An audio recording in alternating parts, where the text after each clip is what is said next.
Pond को clean करना, उनको रिस्टोर करना अपने आप में एक बहुत बड़ा स्कोप है। इसका बहुत बड़ा इम्पैक्ट है, सोसाइटी पे भी इम्पैक्ट है, एनवायरनमेंट पे भी इम्पैक्ट है, इकोसिस्टम पे भी इम्पैक्ट है। तो एक तालाब को रिस्टोर करने का मतलब है बहुत सारे बर्ड्स को आप नया घर देना, लोगों को, जो गांव के लोग हैं उनको एक अच्छी वाटर बॉडी देना, उनको मेडिकल प्रॉब्लम से छुटकारा देना। और सबसे मेन इम्पोर्टेंट चीज है, आज ग्राउंड वाटर जो बहुत तेजी से डिप्लीट होता जा रहा है, उतना रिचार्ज हो नहीं रहा है, तो ग्राउंड वाटर रिचार्ज के आप स्रोत खोलना।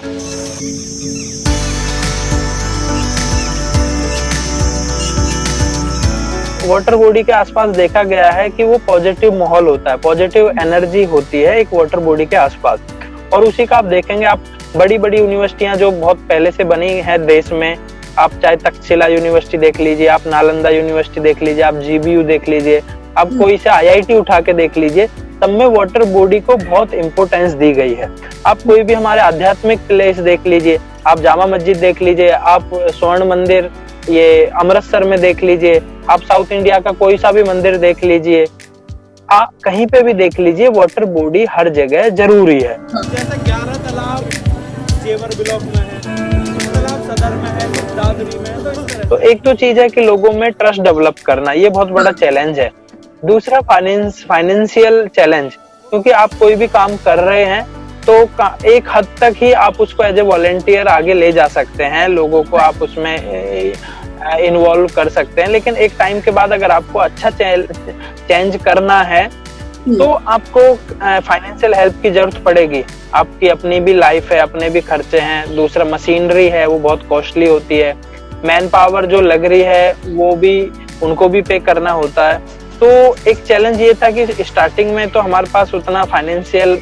हेल्प नहीं था, ना कॉर्पोरेट का ना गवर्नमेंट एडमिनिस्ट्रेशन का, बट अभी काफी कॉर्पोरेट्स हमसे जुड़े हुए हैं और वो चैलेंज बहुत इशू हो गए हैं एक हद तक। और अभी हमारे पास एक अच्छी टीम है सिविल इंजीनियर्स की, एनवायरमेंटलिस्ट के, और मैं खुद भी हूँ उसमें, मैन पावर है एक हमारे पास।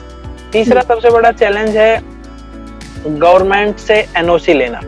क्योंकि बहुत सारी ज्यादातर वाटर बॉडी जो है वो गवर्नमेंट की ऑनरशिप है उन पे, और आपको कुछ भी काम करना है तो आप गवर्नमेंट के पास जाना पड़ेगा, आपको एक नो ऑब्जेक्शन सर्टिफिकेट लेके आना पड़ेगा, जबकि पैसे आपके हैं, पैसे आप ला रहे हैं, काम आप करेंगे, बट आपको फिर भी परमिशन आपसे गवर्नमेंट से लेनी पड़ेगी। तो कई बार वो बहुत चक्कर कटवाते हैं, अगले महीने मिलेगी, 10 दिन बाद मिलेगी भी, कई बार तो पूछ लेते हैं कि हमारा क्या फायदा है, हमें क्या मिलेगा इसमें, तो वो सबको एक जैसे ट्रीट करते हैं। तो ये एक बड़ा चैलेंज है कि गवर्नमेंट अधिकारियों को हैंडल करना। देखिए, पॉलिसी सबसे पहले तो होनी चाहिए कि एक सिंगल विंडो होनी चाहिए। किसी भी वाटर बॉडी को कोई क्लीन करना चाहता है, रिवाइव करना चाहता है, तो उसके लिए एक सिंगल विंडो होनी चाहिए। वो ऑनलाइन, अब सारी चीजें ऑनलाइन हो गई तो ये भी ऑनलाइन होना चाहिए।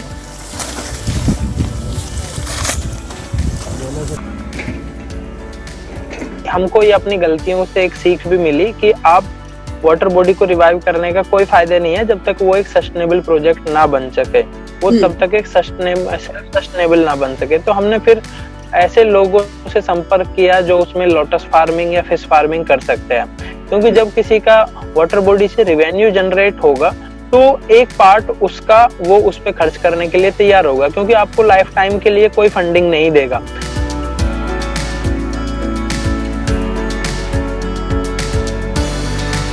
तालाब सिर्फ एक पानी का गड्ढा नहीं है, इसका एक इतिहास जुड़ा हुआ है, हमारे जीवन में इसका बहुत अच्छा रोल भी है।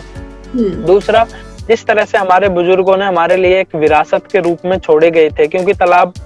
कहीं आसमान से नहीं टपके थे अचानक से, बहुत सालों की मेहनत के बाद हर गांव में 2-2, 3-3 तालाब बनाए गए थे, जबकि वो ना तो पीएचडी होल्डर्स थे, ना एमटेक थे, ना बीटेक थे हमारी तरह, लेकिन फिर भी उतना उनके अंदर साहस, काम करने का जुनून और ज्ञान था कि उन्होंने हमारे लिए वाटर बॉडी बनाई थी ताकि लोग प्यासे ना मरे और रेन वाटर को ज्यादा से ज्यादा कलेक्ट हो सके। लेकिन आज हम पीएचडी हो गए हैं, बीटेक हो गए हैं, लेकिन हमने उन्हीं वाटर बॉडीज को डंपिंग ग्राउंड बना दिया है। तो हम अपने पिछली पीढ़ी को, बुजुर्गों को सम्मान देने का एक तरीका ये भी देख सकते हैं कि किस तरह से उनके द्वारा छोड़ी गई विरासतों को, तालाबों को हम संजो कर रखें, उनको साफ स्वच्छ रखें। इससे न केवल उनको सम्मान मिलेगा, हमारे अगली वाली पीढ़ी को भी हम कुछ करके जाएंगे और वर्तमान पीढ़ी के लिए भी बहुत लाभदायक होगा।